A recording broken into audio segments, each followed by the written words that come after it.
salve povo, aqui é o Zelota com mais um capítulo da nossa saga bizantina. E no capítulo de hoje nós vamos ver como acabou o reinado do Isaac II. Muita confusão aconteceu, campanhas contra os búlgaros e muita história, muita confusão. Então se prepare aí e esse vídeo vai ser bem interessante.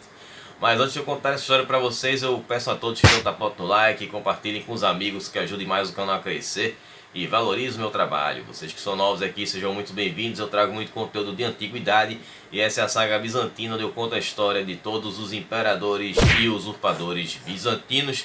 Por isso eu recomendo que vocês assistam aos vídeos anteriores para entender melhor a história. Ou caso contrário, assistam qualquer outros dos vídeos que estão na videoteca do Zelota, com várias sagas e mini-sagas com povos do Ocidente, Oriente, África, Ásia, todos organizados em playlists lá na videoteca do Zelota, como eu já disse. Me sigam no Instagram @zelota, onde vocês podem ficar sabendo das novidades do canal, participar das enquetes e assistir ao quadro do Curta com o Zelota, que é um conteúdo extra que eu faço dos vídeos aqui do YouTube lá no IGTV. Vídeos todas as quartas às 20 horas com os especiais e nos sábados às 17 horas com a saga bizantina. Sempre com a metodologia nada ortodoxa, com muitas imagens, muito conteúdo, sem enrolação. Vamos direto ao ponto onde eu parei no vídeo anterior, e foi com o falso Aleixo. Como eu falei no vídeo lá atrás, né, na época até do próprio vídeo do Aleixo II com a Maria de Antioquia, antes de entrarmos naquela longa saga do Andrônico, eu comentei a respeito do surgimento de falsos Aleixos, pois chegou o momento deles aparecerem justamente durante esse reinado do Isaac II.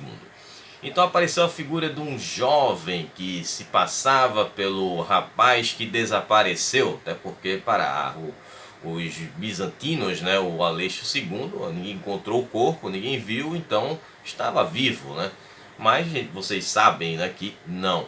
Então aparece esse rapaz, né, e essa lenda ficou ali rodando por Bizâncio de que o jovem estava desaparecido em algum lugar no Império.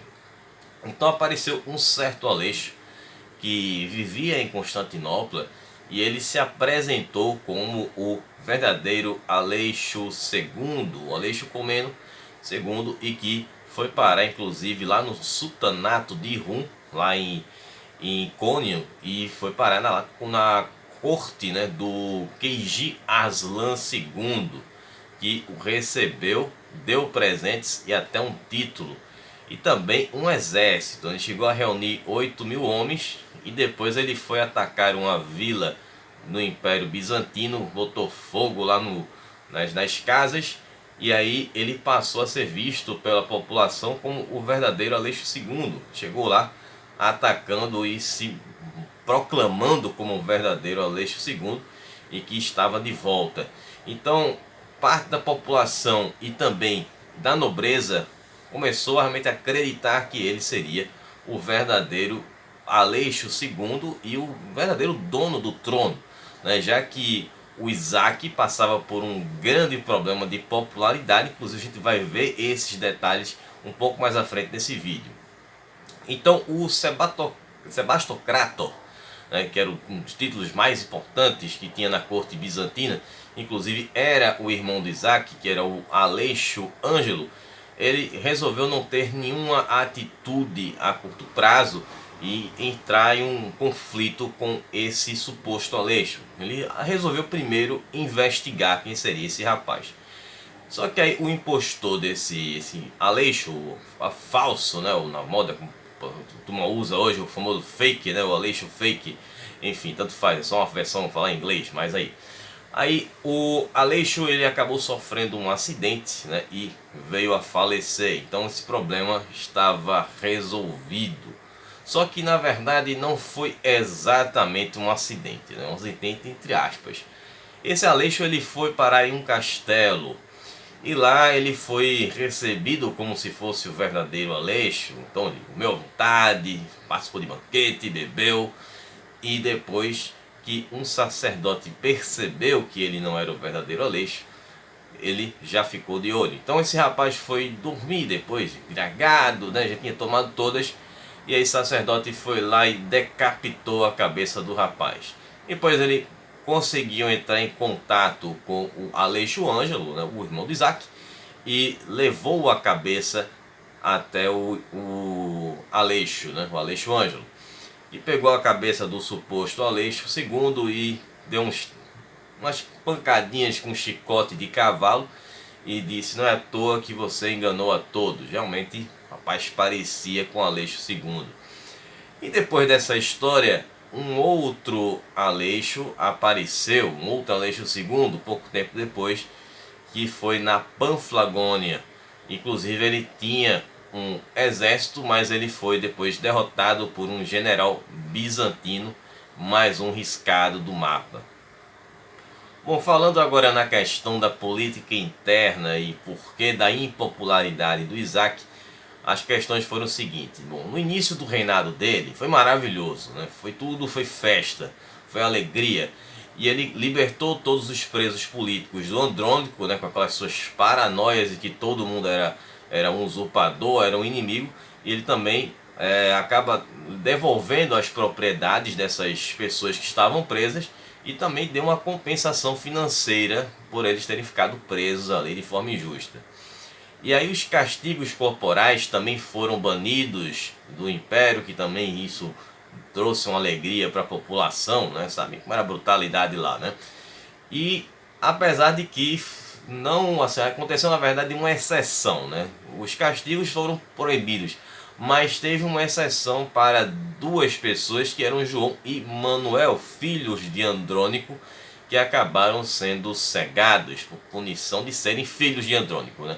Mas o Manuel, ele era contra aquela política do pai, né? Aquela coisa opressora, maluca e tal, mas mesmo assim não escapou da punição.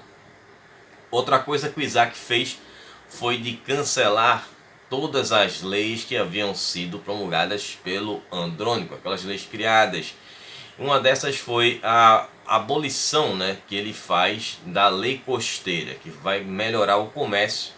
E que também outra coisa que ele fez foi de acabar com aquela lei anticorrupção para a alegria da nobreza, que poderia voltar a comprar títulos e, claro, descontentamento das pessoas mais pobres, né? Bom, aí o Isaac perdeu também uma grande oportunidade, né, de se adaptar, então, Bizâncio, à realidade que existia, a realidade administrativa do século XII. Aqui Bizâncio vinha ainda muito atrás com relação aos reinos e impérios do Ocidente nesse período do século XII. Bom, em 1187, outra coisa que o Andrônico fez foi o acordo com os venezianos, o retorno do poder dos latinos em Bizâncio. E os venezianos teriam ali todo o mercado à vontade para eles, poderiam voltar a fazer os seus negócios. Assim como também Veneza voltaria a fornecer a marinha para Bizâncio. Como você sabe, aquela marinha bizantina era uma marinha meia boca e que dependiam sempre dos venezianos, tanto para ataques como também para a defesa. Bom, em 1189 o Isaac também fez um acordo com outros italianos, né, que eram os genoveses e os italianos de Pisa, que também poderiam visitar todos os portos do Império, quase todos, né? Existiam algumas exceções, mas também são mais dois povos italianos que poderiam fazer esse comércio pelo Império. Bom, já a questão religiosa, o Isaac também vai se intrometer na igreja. Na verdade, ele vai se achar muito mais do que ele era, né? Então ele se envolveu muito, né, trocando patriarcas, né, escolhendo sucessores, manipulando o clero. Então ele achava que ele era a cabeça da igreja e que tinha o poder divino. Estava bem acima o ego dele, hein? Então ele também tentou unificar a igreja ortodoxa de Bizâncio com a igreja da Armênia. Isso foi em 1186. Só que a igreja da Armênia era uma igreja católica, então eles tinham a sua aproximação com Roma.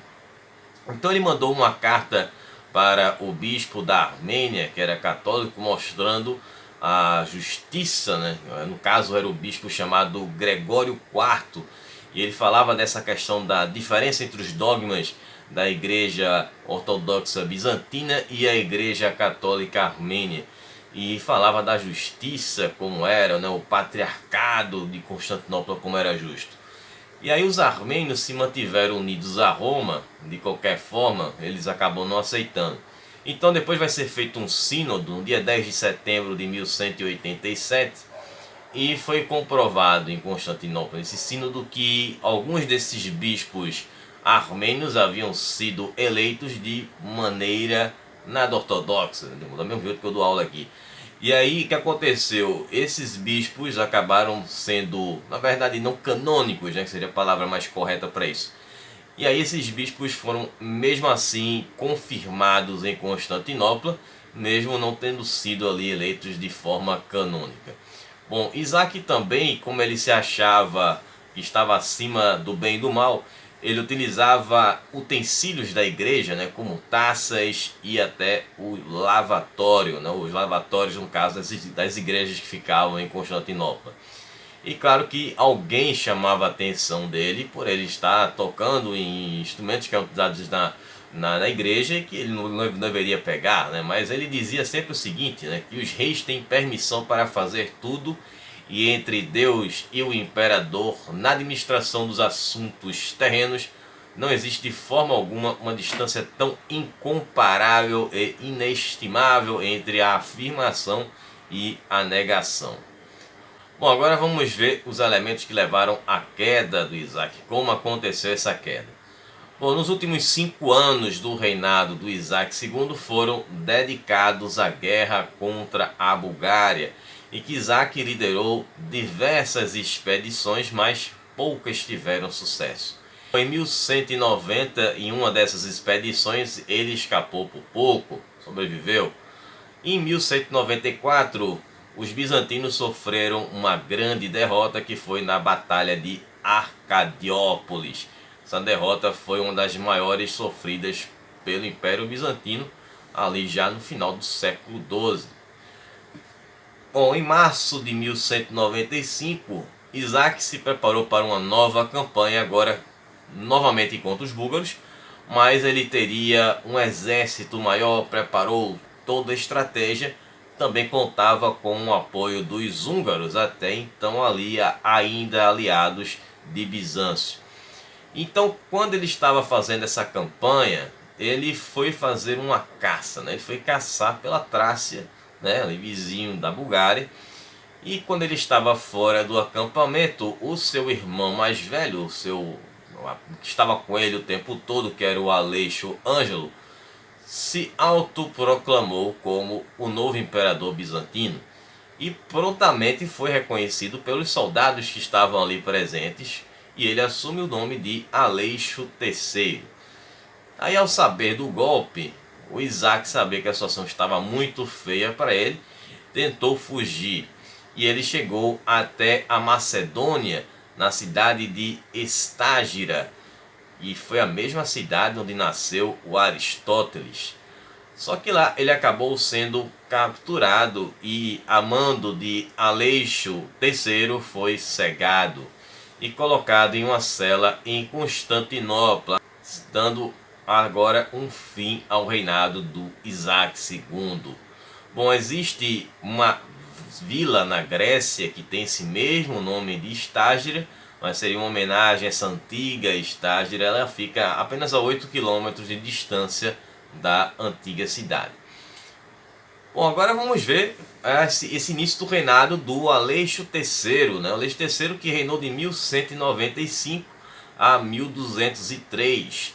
Aleixo Ângelo, que era o segundo filho do casal Andrônico Ducas Comeno e Eufrosine Castamonitissa.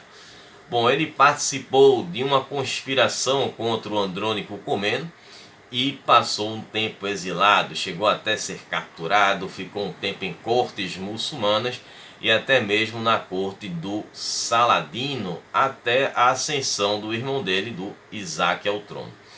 E quando o Isaac se torna imperador, o irmão recebe o título, no caso o Aleixo, recebe o título de Sebastocrator em 1190, na corte do Isaac II.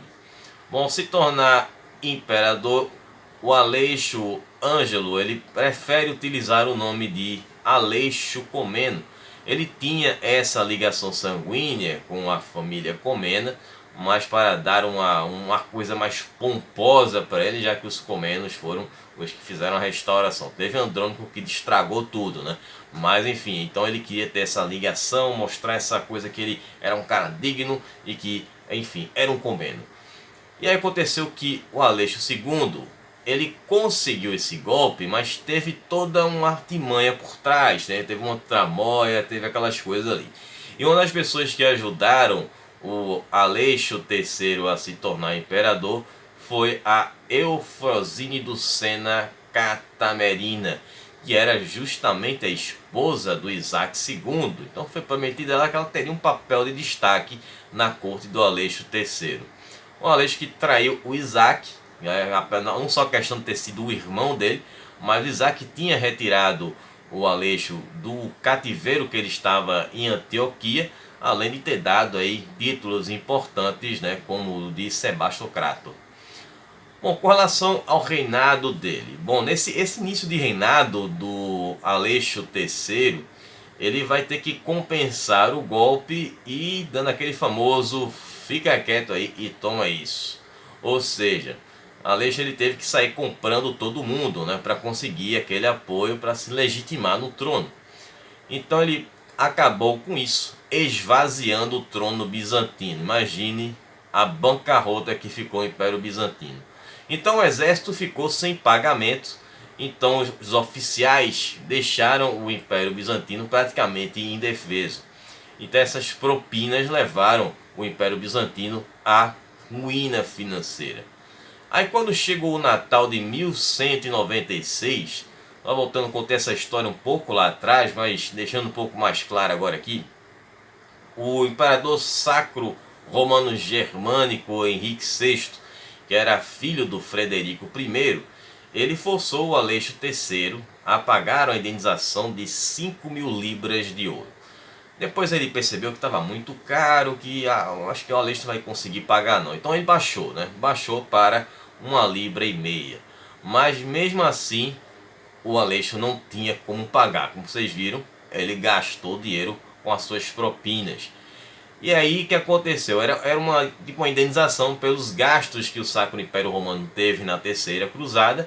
E também era uma questão de uma indenização pelo desaparecimento do imperador Frederico I Barbarossa, né? Ou seja, o Barba Ruiva, que era pai do Henrique VI. Bom, então era o seguinte, o Henrique VI deixou as seguintes opções, né? As seguintes opções para o Aleixo.